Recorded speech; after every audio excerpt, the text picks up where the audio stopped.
Hi everyone! So, paakit kami ng bundok ngayon. Mount Wellington! First time po umakyat dito. So, let's go! And kasama ko si mama at tito. Mga ray! Yan na!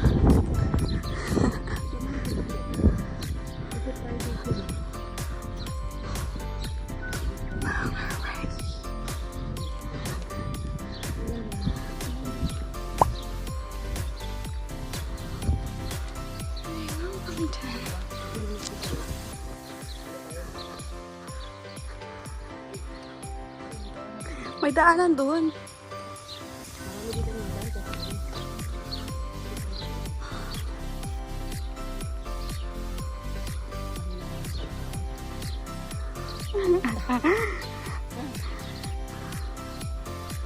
Ganda ng place.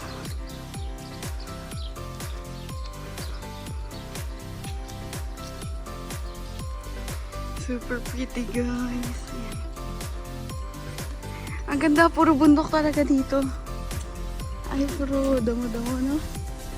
Ang haba, ayun pa. Ayun na yung babae kanina kasabay namin. Ang bilis niya maglakad.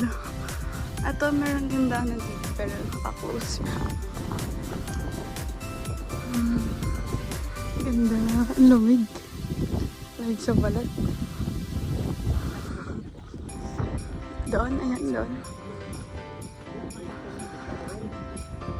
Bawas na rin ako.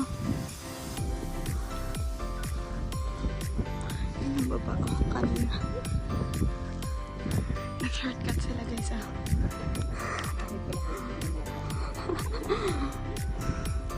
Kita ko yung tower dito, guys. Ang ganda. Makikita natin mamaya yun lahat dun sa taas. Malayo pa, pero malapit na. Ah, panis. Ayun lang, akitin ng umbrella.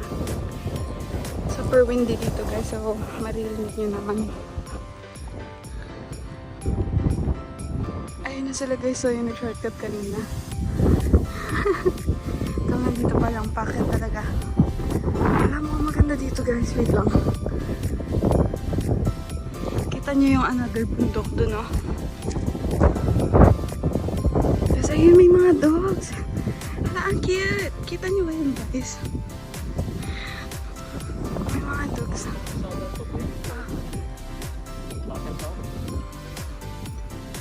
May mga dogs, guys, ah. Tapos ayun yung One Tree Hill. Ito,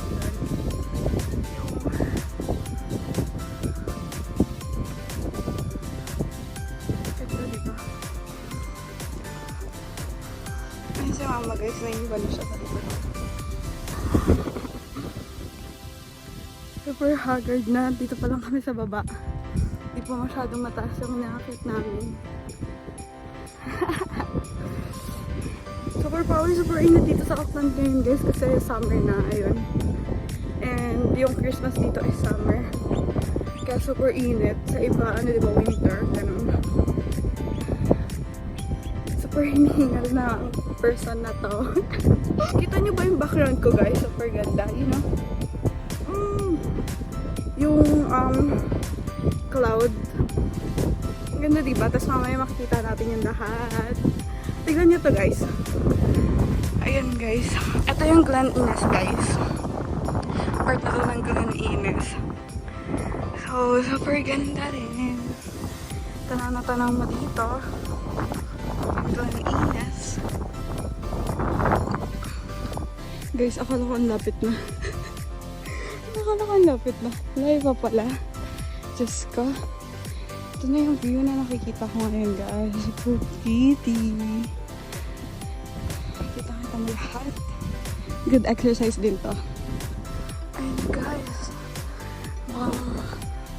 Malapit na. Ma! Ayun na. Ito na yan. We're at the top. We're still... Grabe yung hingal ko. Oh my god, super pretty. Kita nyo ba yan, guys? Super ganda. Oh my god.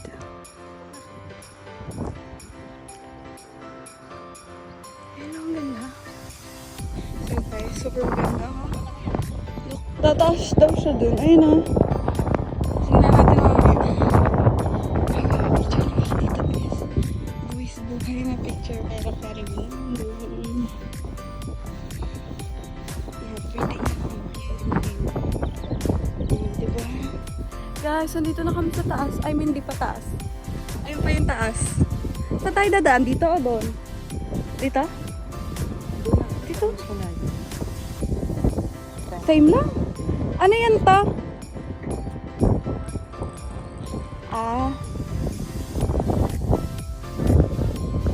Akit na kami sa taas, guys. Nakikita nyo ba yung background ko? Super ganda. Panis. First time ko lang dito, guys. I mean, naka 1 year na kami dito and ilang months na ba? Pero ngayon pa lang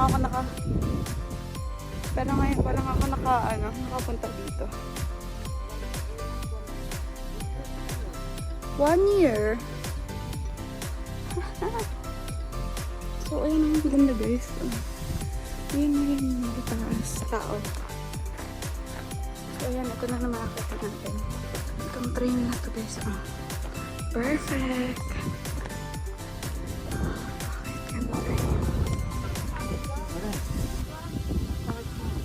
May tayo.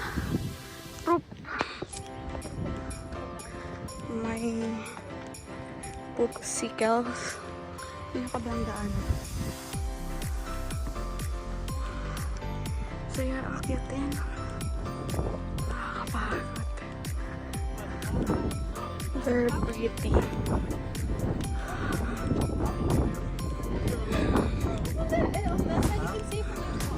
Ha? Baka picture na lang si mama, guys. Dito na lang. Yeah. Paano ko naglalakad? Kahaan ka daw sila habang naglalakad. Ayun yung view, oh. Wala, ang ganda-ganda.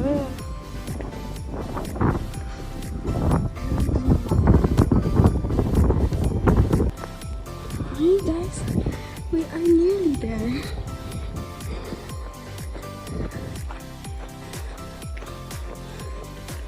Carry boom lang.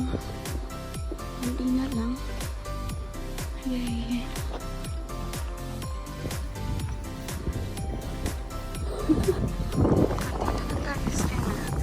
Super duper duper lapit na namin. Pero yan yung view dito.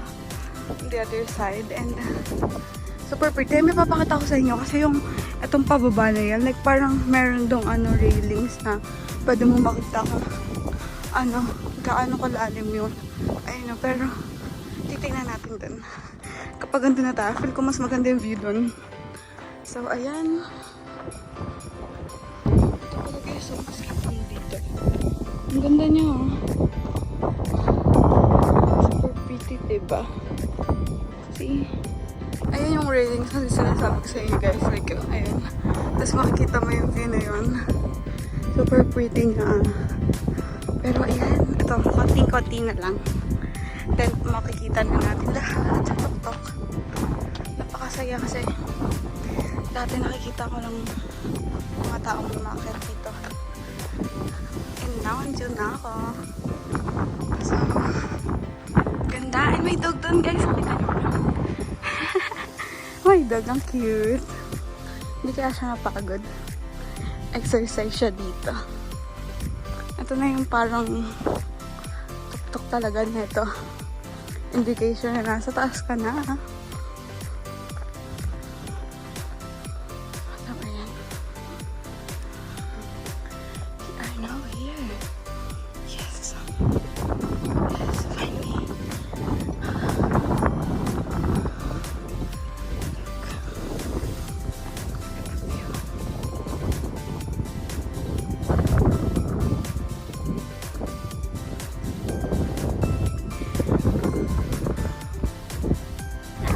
Guys. 2020. Wala. Ang hirap. Pababa na agad kami. Tapos For exercise lang. madulas kasi damo. Madulas din to. Kasi diba ito, madulas din to, lalo na pag maputik. Maputik. Putik pa that time na nakatanda. Baba na kami. Ikot na yung baba namin. Ano ka dito makikita? Makikita. Nasa ano yun? Farm yung mga hayop ko yun. Hindi naman to farm. Hindi naman to forest talaga. Sa may kila Stephen. 1-3 hill yun, hindi yun 120. Ay, isa pang Bundok. kay Madrid.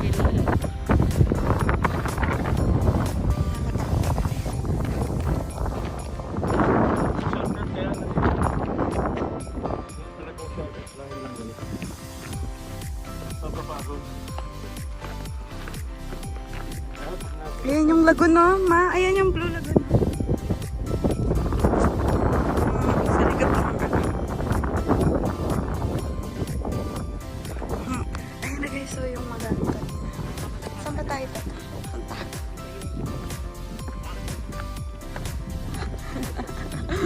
Dire-diretso doon na.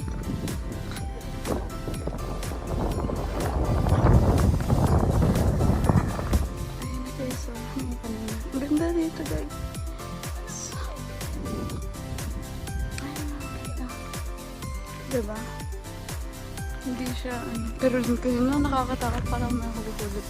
Ang ganda ng pagka-shape ng ano. Bundok. Kitang-kita mo yung shape niya. Diba pretty?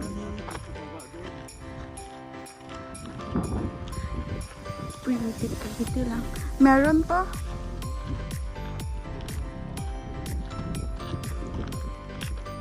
Tignan natin. Tignan natin. Okay, tingin namin to guys. Ilang minutes ba tayo maglakad na? Hindi ko alam.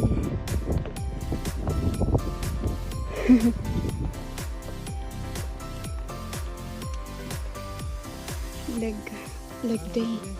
Meron yan to. Pababa.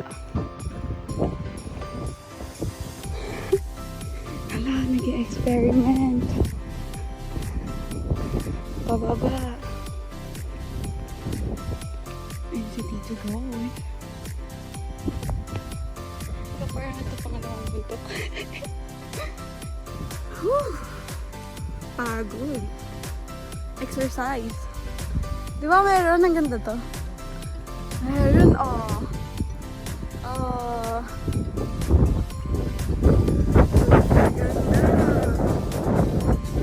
Ganda. Ay, ko. Ito ko gusto umakit ka rin eh. Tumaan, di ba? Oh my God. Baba na. Ayan na guys. Matanda na kasi.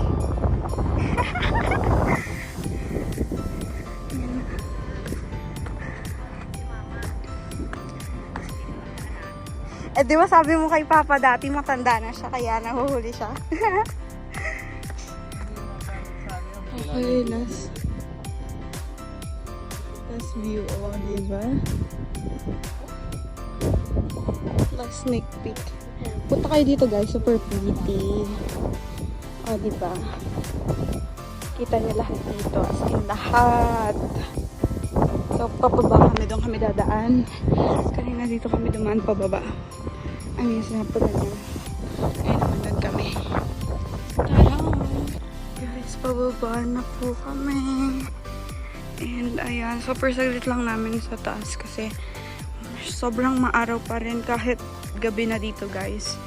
And 7 PM na, mag-8 na nga ata. Maliwanag pa rin. So, may daylight saving kasi alam nyo na. Pero ayan. Ayan na. Super shaky ba ng video ko guys? Sorry. Wait. Ayan. Sana din na super shaky. Medyo napapagod na ako pero terrible mo lang. Ang ganda ng trees sa baba. Kita nyo ba yun guys? Ayan o. Ay nahulog yung phone ko. Ang pretty. Ayan na guys. Pababa na kami. Wala na. Ayan na. Ayun yung sinasabi sa'yo ng entrance na. Ayan nandun na. Diba? Super ganda. O, diba? Ayan. Mag-picture si Tito. Sa gitna ka to. Wala namang tao. Ang layo mo naman, ma. Lapit mo naman. Ayan. Ayun na, guys. Wala. Ito yung ano. Nakalagay oh. This tree was planted August 27, 1975 by his wife and family in loving memory of Cyril Kenworthy. Died 17th April 1971. Oh my God. Hala, ang ganda. May mga ganun, mga nakalagay yung mga trees kung kailan sila tinanong. Pero parang ayun lang yung meron. No, yung ibang matanggal na. Hindi, meron yung iba. Oh. Let's see. Ito naman. This tree was planted August 1972 by the Waterman family in memory of Elizabeth Maywater, who lived in this district 1924 to 1963. Maganda guys. May mga history pa. Ang tanda na ng puno na to. Oh my gosh. Ito rin.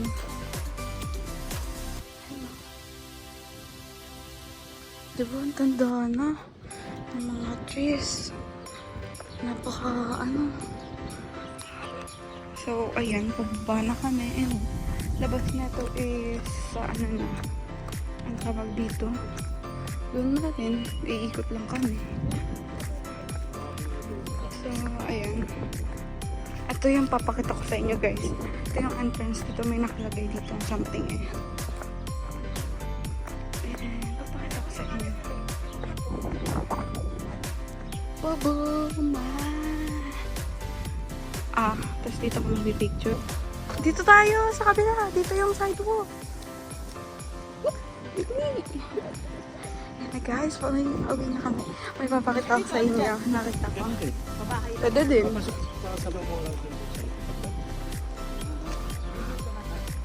So, ayan no. Ayan no. Cute. Ayan no. Mga di tayo nakapunta dun sa Christmas lights.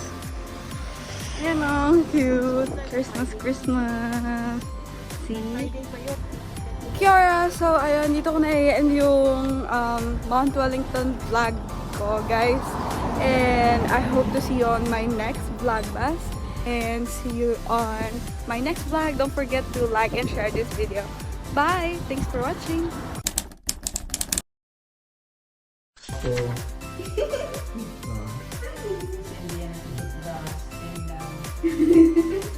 Putay mo nga yan! Mama mo eh. Kiara! So, welcome to Vlogmas Day 23 guys. And ngayon, nighttime skincare routine tayo. And kakagaling ko lang sa work. Kakauwi ko lang galing work. And una kong gagawin, hindi ako nag-makeup ngayon guys kasi may sakit ako kanina. And until now, medyo masama pa rin pakiramdam ko. At yeah. So, hindi ako nag-makeup kanina kasi wala. Like, feel ko hindi mag-makeup. Tsaka naka-mask ako kanina nung nag-work ako din. Nakasalamin ako. So, ayun. Hindi ako nag-makeup. Kasi wala. Parang feel ko tinatamad ako and napaka-dull ng kanina. Pakiramdam, pangit. Talaga ng pakiramdam ko. And ayun, lagi kong tinatali yung hair ko bago ko mag-skincare, of course. So, nag-use lang ako nitong hair clamp. So, ayan, tatali nyo lang. And then, wait lang guys, So, ayan, hindi perfect, pero ayan na. And first thing na ginagawa ko is nag-wash ako ng hands. So, gagamit tayo ng hand wash. Nakakuha na ako ng hand wash and i-wash ko lang yung hands ko, of course, guys. Wait, move ko kayo here kasi nag-move kayo kanina. And super baba lang ng camera, guys. But, yeah, it will do the work. And then, tutanggal na yung pagkatali ko. Pero okay lang yun. And then, next na ginagawa ko guys is nag-brush ako ng teeth, of course. Kailangan yan. And nakakain na rin naman ako guys. So, kailangan ko bumaba kasi super baba lang ng ano natin. And nakakain na ako ng dinner. So, ayun, okay na din. And magbabrush na ako teeth.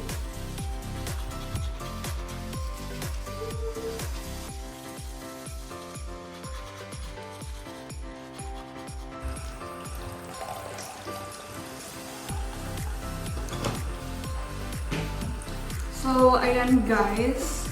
Next na gagawin natin is after mag-brush ng teeth, of course, kailangan na natin mag-wash ng face and babasain lang natin yung face natin. Then, ang gagamitin ko cleanser is yung foaming cleanser pa rin ng CeraVe. Ayan siya guys.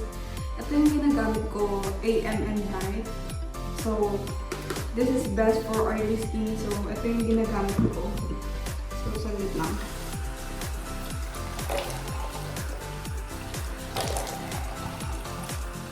Tapos, ganyan lang. See?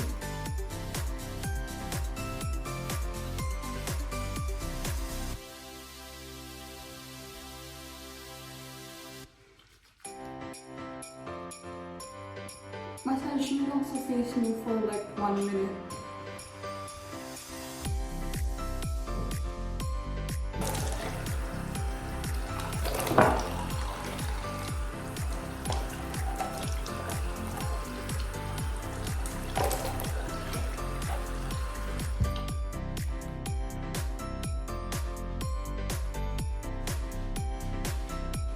Tapos guys, gumagamit ako ng this tissue para like ipat yung face ko. I don't use face towel kasi like guys, ayun yung natutunan ko kaya parang hindi na ganun nagkaka-pimple yung face ko. May mga like ano na lang siya, mga bumpy na skin lang siya, but yeah, kulang lang ako sa exfoliate. Pero pag nag-exfoliate ako, mas maganda yung skin. Kasi ayun, nakulang ko sa skincare. Pero ayun, na ako ngayon. Hey guys, so ayun, nandito na ako sa kwarto. And for next step guys is, ano siya? Ang uunahin natin is glycolic acid toner. So, ito is ginagamit lang 2 to 3 times a week kasi pang exfoliate to. So, ito yung gagamitin ko sa face ko.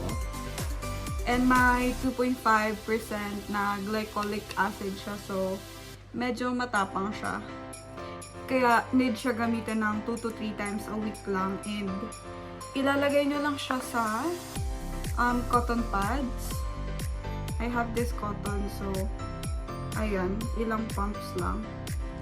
So, ilang drops lang pala dito. So, ganito yung color niya, di ba? Medyo dark na siya. Kasi nga, matapang yung acid na nandito. And, ikakalp nyo lang siya sa buong face nyo ng pataas.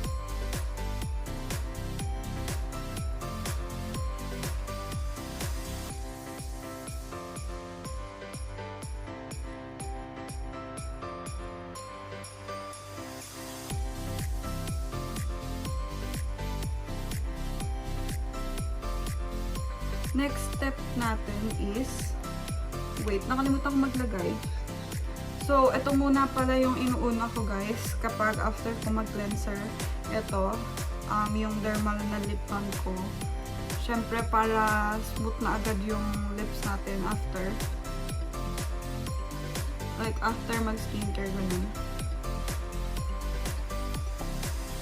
Then, reapply nyo siya after nyo matapos lagay ng mga products para smooth pa rin.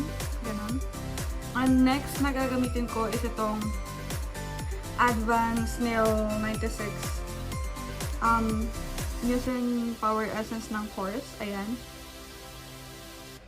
Ayan siya guys. Ito yung gagamitin kong moisturizer sa skin ko. And konting drops lang. Like 1 drop lang each.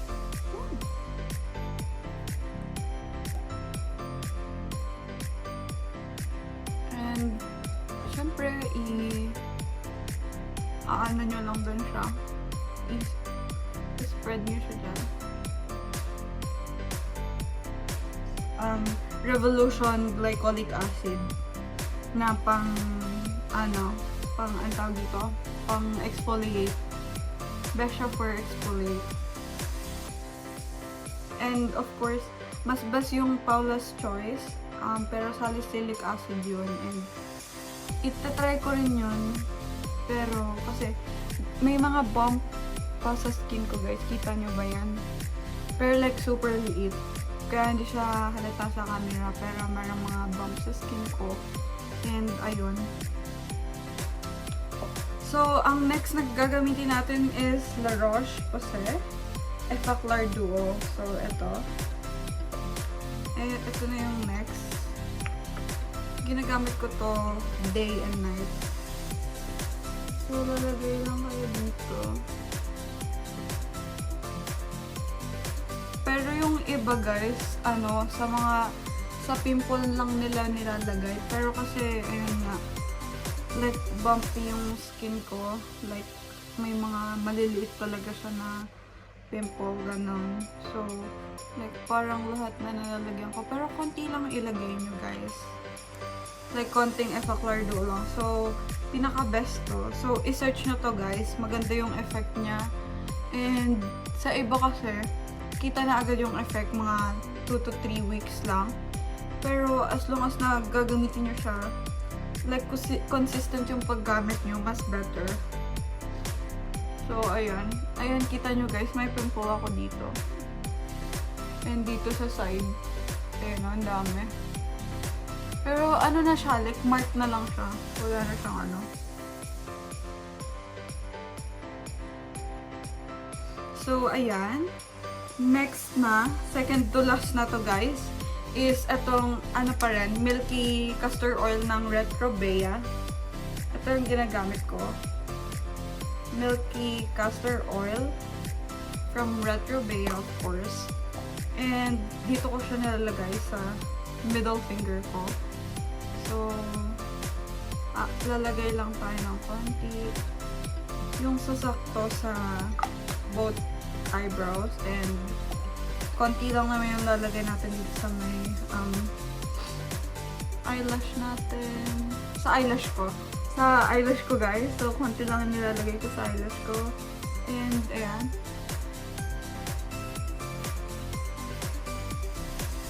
So, ayan. Ano nyo lang siya guys. Blend lang dyan sa eyebrows para matuyo siya. Last na nilalagay ko sa face ko is of course itong CeraVe na eye cream. Eye repair cream. So, super helpful na to. AM and PM ko rin siya nilalagay. So, best din. Like, ganito lang. Ganito ka, konti lang yung ilagay nyo. And then, like, lagay nyo lang siya dito sa face nyo. Ganyan. I mean, sa under eye. So, ganun lang ka konti. Super tipid, diba? So, ayun. And, kapag may pimple ako, guys, ito pala yung binili ko sa sa Kmart na pimple patch. Tapos, diba yung binili ko is yung, ayan, charcoal blemish patch from Kmart. And hindi ko alam na ganito. Like, ganito o itim. Black siya. So, kapag nilagay mo siya sa face mo, ano siya, para siyang nagiging nunal, ganon. Kaya sa gabi ko lang siya ginagamit kapag matutulog na. So, perfecto kapag matutulog na. Ayan. Kapag may mga pimple kayong mga malalaki, ganon. Like active pimple. Oh my god. So, ayun guys, mag-brush na ako ng hair and tatanggalin ko na yung yung hair claw. So, last step is like nag-brush ako ng hair guys, and ayun na yung last step ng skincare ko tuwing gabi. And I hope na nag-enjoy kayo dito sa vlog na to. Kahit isang product lang yung nadagdag sa skincare routine ko. And nag-face mask din ako minsan guys, pero like minsan-minsan lang yun, diba? So, ayun. Hindi natapatan ngayon. Pero, okay na rin. And, ayun. dito ko na i-end yung vlog na to guys, and I hope na nagustuhan nyo to. Please do subscribe to my channel and like this video. And also share this video. Kapag may mga gusto kayong video na ipagawa sa akin, just comment down below and I will do it. So, bye! Thanks for watching. See you in my next vlog.